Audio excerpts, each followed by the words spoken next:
Latest technology courses, best infrastructure మరియు అద్భుతమైన placements. Engineering లో మీ best choice Avian institute of engineering and technology, Ibrahimpatnam. ఏంటంటే బాబుకి దెబ్బ తగిలింది మా ఇషాన్కి.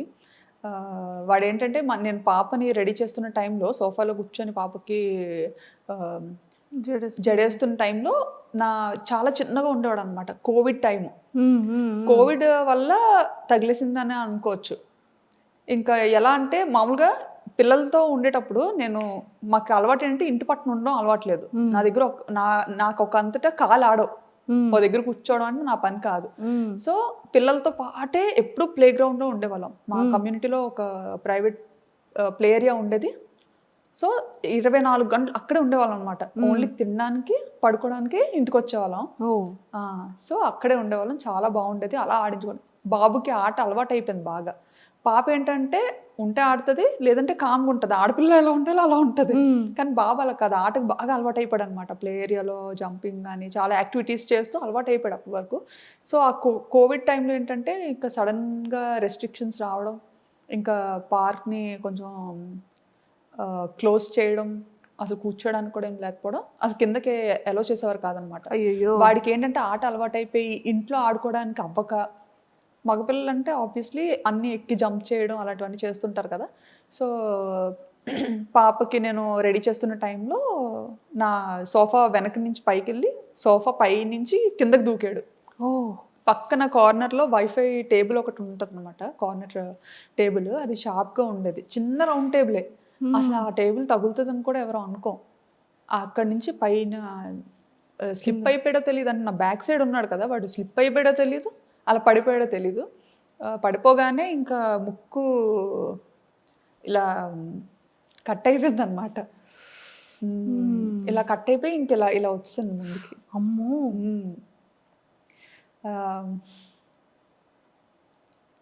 అయ్యయ్యో.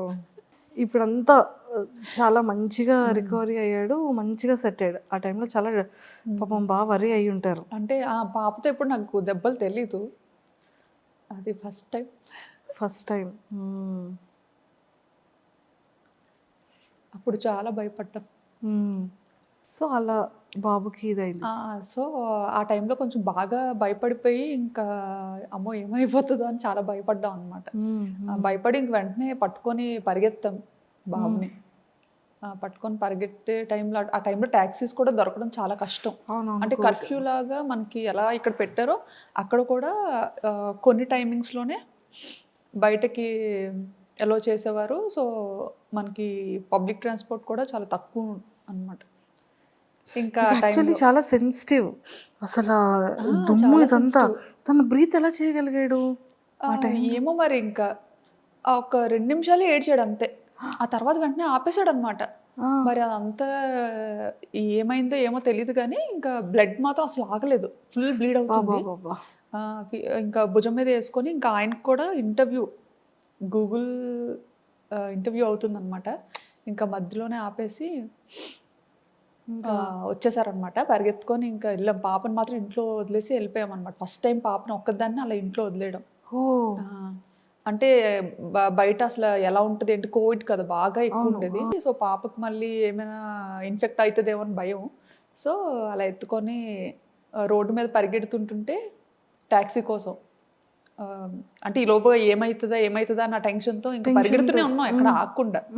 పరిగెడుతుంటుంటే ఒక పాకిస్తానీస్ కమ్యూనిటీలో పాకిస్తానీస్ వైఫ్ అండ్ హస్బెండ్ అప్పుడే బయలుదేరుతున్నారు అనమాట వాళ్ళ కార్లో. వాళ్ళు ఇంకా బాబుని చూసి మేము ఏడుస్తూ పరిగెత్తడం చూసి వెంటనే ఆగి, వాళ్ళు ఏ పని మీద వెళ్తున్నారో తెలియదు కానీ వెంటనే కార్ ఎక్కించుకొని ఇంకా హాస్పిటల్కి తీసుకెళ్ళి ఇంకా చాలా హెల్ప్ చేశారు. ఇంకా 2 చేతులతో దండం పెట్టి ఇచ్చారు. ఎంత చేసినా ఇంకా నేను అది మర్చిపోను. వాళ్ళు మాత్రం చాలా మంచి ఫ్రెండ్స్. సో వెంటనే బాబుని ఇంకా తీసుకొచ్చేసారా? స్ట్రిచెస్ ఇవన్నీ అయిన తర్వాత వెంటనే తీసుకొచ్చేసారు. మళ్ళీ అక్కడ హాస్పిటల్లో ఉండడానికి అయ్యి ఉండదు? లేదు, వెంటనే పంపించలేదు.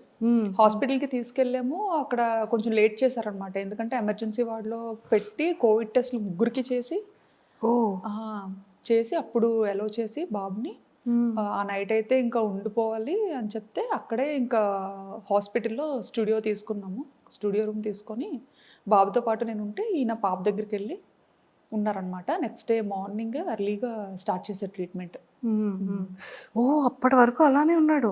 అప్పటి వరకు అంటే అది మంచిగా ఇచ్చేసారనమాట. ఓకే. బ్లీడ్ అవ్వకుండా అంతా చిన్న ఏజ్ లో బాగానే పెయిన్ ని బేర్ చేశాడండి. అసలు ఆ టైంలో మనకి ఆ సెలైన్ పెడుతుంటారు కదా, రూమ్ లో ఉన్నప్పుడు పెట్టారనమాట. పెట్టినప్పుడు కూడా అప్పుడైనా ఉండేవాడు కాదు, ఇంకా ఫుల్ గా రూమ్ లో తిరిగేయడం ఆడేయడం.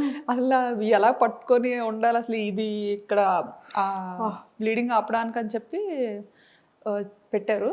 ఇంకా అది లాగేసుకుంటూ ఉండేవాడు. చిన్నోడేమో పాపం. ఒక 1.5 year ఉంటదేమో అప్పుడు. అంతే అంతే. బాబా. అప్పుడు కూడా చాలా చుక్కలు చూసాం, కానీ పేరెంట్స్కి ఎవ్వరికి చెప్పలేదు. అత్తయ్య మావికి చెప్పలేదు, మమ్మీ డాడీకి చెప్పలేదు. ఎందుకంటే ఫ్లైట్స్ లేవు, ఇండియా వెళ్ళిపోవడానికి ఫ్లైట్ లేదు, డైరెక్ట్ ఫ్లైట్. వాళ్ళు రావడానికి సోర్స్, వాళ్ళు రావడానికి ఇది లేదు. మెయిన్ అప్పుడు ఏంటంటే అదే టైంలో మావయ్య చనిపోయారు అనమాట. అయ్యో.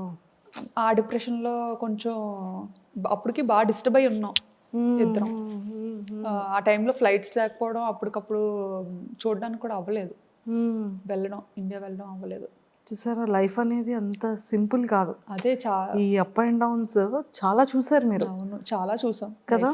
అందరికి బ్యాంకాక్ పిల్ల అనగానే తిని ఇంత యాక్టివ్గా ఉంటారు, ఇంత బాగా వ్లాగ్స్ చేస్తారు, ఇంత బ్యూటిఫుల్గా రెడీ అవుతారు అనేది. కానీ మీ లైఫ్లో ఎన్ని అప్ అండ్ డౌన్స్ ఉన్నాయో ఇప్పుడు మాకు తెలుస్తుంది. నేను చూపించడం కూడా ఏంటంటే నా వీడియోస్ ద్వారా కొంచెం చూసే వాళ్ళు హ్యాపీగా ఫీల్ అవ్వాలి, ఎవరు సాడ్ అవ్వద్దు అన్న సిచ్యువేషన్స్ మాత్రం నా మంచి మెమరీస్ని క్యాప్చర్ చేసుకొని నా లైఫ్ స్టైల్ బాగున్నది మంచిగా చూపిస్తా అనమాట. చాలా ఉంటాయి, అందరికీ ఉండేవే ఉంటాయి, బాధలు కూడా ఉంటాయి, కాకపోతే అవన్నీ ఏం చూపించుకో. ఓకే. సో అలా వచ్చింది. అండ్ మీరు బేబీస్ పిల్లలకి ఫుడ్ రెడీ చేసిన వ్లాగ్స్ కూడా చేసేవాళ్ళు కదా. చేసేదాన్ని, అది స్టైలిష్ థింగర్ బుచ్చిలో ఎక్కువ చేసేదాన్ని. లంచ్, మెయిన్ లంచ్ ప్రిపేర్ చేయడం, బాక్స్ కట్టేది. మా బుడ్డోడి స్కూల్, మీ పాపదండి అసలు చూడండి, మాది ఇన్నో ఫ్లోరు, మేము పైనుండి కిందకి చిన్న చిన్న బొమ్మల్లా కనబడుతున్నాయి. అవును, కార్స్ అన్ని చిన్న చిన్న బొమ్మల్లా చిన్న చిన్న వాటిలో కనిపిస్తాయి. చాలా ఎక్కువ హై రేజ్ ఉంటాయి అక్కడ, హై రేజ్ కార్నర్స్ ఉంటాయి కాబట్టి ఇంకా బాగుండేది మంచిగా వ్యూ. అసలు పాప వీడియోస్ కూడా ఎంత క్యూట్ గా చేసేవాళ్ళు. అంటే వాళ్ళు కూడా కెమెరా ఫేసింగ్, పిల్లలు కూడా అలానే ఇచ్చేవాళ్ళు అంత క్యూట్ గా. అంతే, అంటే నన్ను చూసి ఇంకా మమ్మీ ఏదో చూసి మాట్లాడేస్తుంది, మనం ఏదో చూసి మాట్లాడేద్దాం. సో వీడియోస్ అన్ని కూడా మీరే ఎడిటింగ్ చేసుకునే వాళ్ళు, మీరే అప్లోడింగ్ చేసుకునేవాళ్ళు? నేనే చేసుకునేదాన్ని. ఈయన ఏంటంటే చిన్న చిన్న వర్క్స్ చేసేవారు అనమాట, థంబ్నెయిల్స్ కానీ. వీడియో అప్లోడ్ చేసే ముందు ఈ తింగరది ఏది పడితే అది పెట్టేస్తుందని ఒక 4 సార్లు చెక్ చేస్తారనమాట. నేను జస్ట్ ఎడిట్ చేస్తాను, బట్ ఏంటంటే ఎలా ఉండేది అలాగా చెప్పేస్తాను అనమాట. ఈయనకి అదే భయం, ఇది మరి టూ మచ్ ఎలా ఉంది అలాగే చెప్పేస్తుంది, పరువు తీసేస్తుంది ఒక దీంట్లో ఉండేది. సో బాగా పాపులారిటీ అయిన తర్వాత నెగిటివ్ కమెంట్స్ రావడం కానివ్వచ్చు, ఇలాంటివి జరుగుతూ ఉంటాయండి నాకు కూడా నెగిటివ్ కమెంట్స్. బట్ కొన్ని అయితే నాకు నేను చూడకముందే మా హస్బెండ్ డిలీట్ చేస్తారు, తీసేస్తారనమాట. మళ్ళీ నేను చూసి, అంటే కొంచెం సెన్సిటివ్ నేను. సో అంటే ఇలా వైరల్ అవుతామని తెలీదు, పాపులర్ అవుతామని తెలీదు. సో నేను కొంచెం అవన్నీ అలవాటు ఉండదు కదా మనకి, నెగిటివిటీని ఎలా తీసుకోవాలనేది, ఎలా ఫేస్ చేయాలనేది నాకు స్టార్టింగ్లో అసలు తెలియదు. బట్ వీడియోస్ వైరల్ అవుతున్న కొద్దీ ఒక 100 కమెంట్స్లో ఒక్క కమెంట్, అది కూడా తక్కువే, ఒక 300-400 కమెంట్స్లో ఒక్క కమెంట్ అనుకోండి, చాలా తక్కువ నెగిటివ్ కమెంట్స్ వచ్చేవి. అది నేను ఫస్ట్లో ఏంటంటే ఆ కమెంట్ చాలా, ఇప్పటికీ కమెంట్స్ బాగా చదువుతాను ఖచ్చితంగా. సబ్స్క్రైబర్స్ పెట్టిన కమెంట్స్ చాలా చదువుతాను అనమాట, ఎందుకంటే బాగా దగ్గర అయిపోయారు సబ్స్క్రైబర్స్ అన్న. అంటే ఇంకేంటంటే సబ్స్క్రైబర్స్ అంటే ఇంకా మన చుట్టాలు, మన ఇంట్లో వాళ్ళు, మన పక్కింటి వాళ్ళు, అలానే ఉంటుంది. నన్ను కూడా వాళ్ళు అలాగే తీసుకుంటారు అనమాట, అలాగే తీసుకుంటున్నారు. నిజంగా ఇదంతా చూస్తే అనిపిస్తుంది ఏంటంటే చాలు ఈ జన్మకి, ఇది చాలు, ఇంతకన్నా ఏమొద్దు అనిపిస్తుంది. అనిపిస్తుంది. నేను ఎప్పుడైనా వైజాగ్ వెళ్ళాను అనుకోండి, ఆ టైంకి కనుక మీరు ఇండియా వచ్చి విజయనగరంలో ఉంటే, వాళ్ళది ఏదో మ్యారేజ్ ఫంక్షన్ అవుతుందమ్మా విజయనగరంలో, మా ఇంటి దగ్గరే ఉంటారు, బ్యాంకాక్ పిల్ల తెలుసా, వీడియోస్ ఇవన్నీ బాగా చేస్తుంది, నన్ను ఏమైనా మాట్లాడమంటావా, మరి వీడియో చేయొచ్చు కదా అమ్మాయితో, అవునా? ఇక్కడికి వచ్చి చేయొచ్చు కదా, కెమెరాలు తెచ్చి ఇక్కడ చేస్తున్నావు కదా, అలా ఎందుకు 40 కిలోమీటర్లే కదా, రావచ్చు కదా నాకు అనేవాళ్ళు. చాలా ఇలాగా సరదాగా మాట్లాడడం అన్నీ ఇష్టమే, చాలా బాగా మాట్లాడతాను. అండ్ పట్టుకున్నానంటే వదలను. నాకన్నా మీకన్నా నేనే కొంచెం డేంజర్. అస్సలు వదలను, నన్ను వదిలిపెట్టానే నేను వదలను అలవాటైతే. స్టార్టింగ్ లో చాలా మంది అడిగారు ఇలా ఇంటర్వ్యూ ఇస్తారా అని చెప్పి, చాలా మంది నేను కూడా అడిగాను, గుర్తుందా మీకు? మీరు అడిగారు. అవును. ఇన్స్టాలో కానీ నాకు ఎవరు తెలియదు అప్పట్లో. అప్పట్లో ఎవరు తెలియదు, చాలా తక్కువ చూసేది. మీరు 2022లోనే నేను కూడా పింక్ చేశాను మీకు. అవునా? 2022, 2023 అవును. అసలు 2 years ఫాలో అప్ చేశాను మీకు. చాలా మంది అడిగారు అనమాట, చాలా మంది అడిగారు. బట్ ఏంటంటే నాకు ఇంటర్వ్యూ అంటే భయం ఫస్ట్ థింగ్.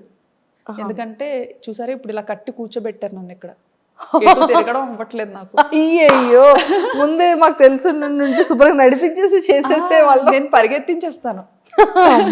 కెమెరామెన్లు పరిగెత్తలేరండి, షేక్ అయిపోద్ది. ఇంకా మెయిన్ కొంచెం భయం ఉందండి. ఇప్పుడు ఇంకా ఉండదు అంటే చాలా ఫేస్ చేసి వచ్చాం కదా, తగ్గింది కొంచెం భయం. తగ్గింది. సర్లే సరదాగా ఒక ఇంటర్వ్యూ అయినా సరదాగా ఇద్దాం, మా కోరిక నెరవేర్చారు. అయ్యో, చాలా థ్యాంక్స్ అండి. అయ్యో, సో అలా ఫ్యామిలీతో అంటే ఎప్పుడైనా సరే పేరెంట్స్ ఇంకా వద్దమ్మా ఇంకా ఆపే ఛానల్ అనడం కానీ, లేకపోతే మీరు డ్రాప్ అవడం కానీ అలాంటివి ఏమైనా జరిగాయా? ఎప్పుడు డాడీ అంటే బయటకి ఏది చెప్పరు, ఇది వద్దమ్మా అది వద్దమ్మా అని చెప్పరు. బట్ ఏంటంటే ఫస్ట్ నుంచి ఒక పద్ధతి గౌరవంతో పెరుగుతాం కదా, సో ఆ భయం నాలో నేనే అనుకునేదాన్ని అనమాట. అమ్మో డాడీ ఏమైనా అనుకుంటారేమో, అమ్మాయి ఇలా బయటకి పబ్లిక్లో కనిపిస్తుంది, యూట్యూబ్లో కనిపిస్తుంది అంటే డాడీ ఏమైనా ఫీల్ అవుతారేమో అని ఒక ఉండేది. అదే మైండ్ సెట్తో నేను నాకు కొన్ని బార్డర్స్ లిమిట్స్ పెట్టుకున్నా అనమాట, ఇవి దాటకూడదు. ఎంత మనం బయట కంట్రీకి వెళ్ళినా కానీ మన పద్ధతి సాంప్రదాయాలు అయితే మర్చిపోకూడదు. ఎందుకంటే మా పేరెంట్స్కి అది చాలా ఇష్టం అండ్ నాకు అది అలవాటు అయింది, నాకు కూడా చాలా ఇష్టం అనమాట. సో అది మా హస్బెండ్ కూడా, ఆయనకి చాలా ఇంట్రెస్ట్ అనమాట. నీకు ఏది నచ్చితే అది చెయ్యి, అది నీ ఇష్టం, నీకు ఎంతైనా ఖర్చు పెడతాను అని చెప్పి బాగా సపోర్టివ్గా ఉంటారు ఆయన. అండ్ నా తమ్ముడు, మా తమ్ముడు కూడా బాగా, మా మదర్ కూడా, ఆవిడకి సరదాయే. ఎందుకంటే సర్లే అమ్మాయి మన దగ్గర లేనప్పుడు డాడీకి అంత టైం ఉండదులేండి చూసే అంత టైం. బట్ మమ్మీ ఏంటంటే ఇంకా అలాగా ఏం చేస్తున్నారు ఏంటి, ఓకే మనకి అప్డేట్ వస్తుంది అన్న ఇదిలో మమ్మీ ఇష్టపడేవారు. ఓకే బాగుంది, ఎప్పుడు నా కూతురు కనిపిస్తుంది కదా అన్న థాట్లో మదర్స్ ఉంటారు. మా తమ్ముడు కూడా చూసేవాడు, ఎందుకంటే ఆడికి మేనకోడలు అంటే పిచ్చి, చాలా ఇష్టం అనమాట ఆడికి. ఇంకా మా ఫ్యామిలీలో ఫస్ట్ కిడ్ ఇషిత కాబట్టి, సో ఇంకా బాగా చాలా బుద్ధిగా బోండంలా ఉండేది, చాలా క్యూట్ గా ఉండేది అనమాట. అవునవునవును, అసలు ఎవ్వరు వదిలేవారు కాదు. సూపర్. అండ్ అలా జర్నీ అయింది, ఎవ్రీథింగ్ అంతా ఫైన్, చాలా కూల్. అండ్ బిగ్ బాస్కి సెలెక్ట్ అయ్యారు అని 23-24లో తెగ వైరల్ అయ్యింది. యాక్చువల్లీ నాకు కాల్ రాకముందే అందరూ ఎలా గెస్ట్ చేశారో నాకు తెలీదు. నేను ఇండియాకి వేరే పని మీద వచ్చా అనమాట.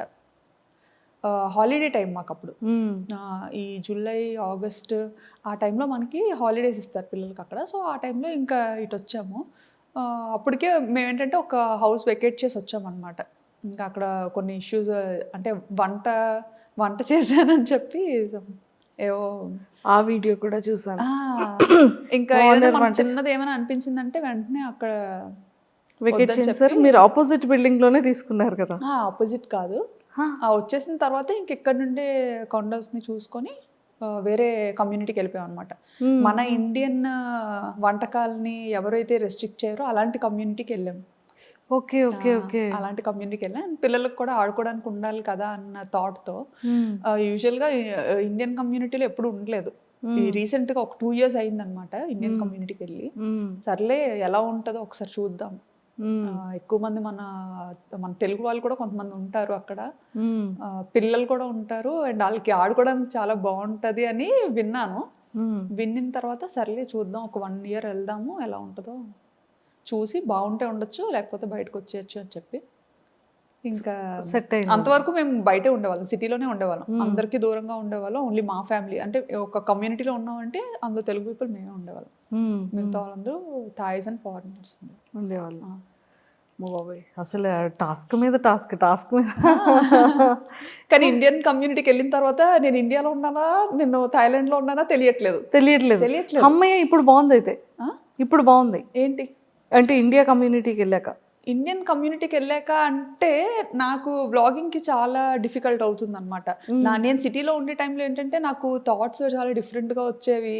అండ్ ఇలా బాల్కనీలోకి వెళ్ళి చూసాను అంటే ఎవ్రీ టైం ఏదో ఒక కొత్త థాట్ వచ్చేది. ఇక్కడికి వచ్చిన తర్వాత ఎప్పుడు అంటే దూరం అయిపోతున్నాయి అన్ని, మన కంటికి ఏం కనిపించదు కూడా. ఆల్మోస్ట్ సిటీ అవుట్స్కట్స్ లో ఉంటది. సో ఏంటంటే ఇండియన్ కమ్యూనిటీకి వెళ్ళి బాగా రిలాక్స్ అయ్యాను. అందులోకి సిటీలో ఉండేటప్పుడు కొంతమంది సబ్స్క్రైబర్స్ రావడం కానీ, అంటే డైరెక్ట్గా ఇంటికి వచ్చేయడం కానీ, కొంతమంది ముందే మెయిల్ చేసి ఇలా కలుద్దాం అనుకుంటున్నామమ్మా, ఇలా యూఎస్ నుంచి వచ్చాము, దూరం నుంచి వచ్చాము, కొంచెం పెద్దవాళ్ళు అనమాట. అలా వచ్చి కొంచెం ముందే మెయిల్ అలా చేస్తే ఖచ్చితంగా మీట్ అయ్యేదాన్ని. నాకు చాలా ఇష్టం పెద్దవాళ్ళు. అందరికీ గుర్తొచ్చేది మీరే ఆ టైంలో కదా. సో ఎక్కడి నుంచో వచ్చారు, సరదాగా కలుద్దాం అనుకుంటున్నారు, అది మన అదృష్టం అది అనుకొని మీట్ అయ్యేదాన్ని అనమాట. ఇంకా పిల్లలతో వచ్చిన ఫ్యామిలీ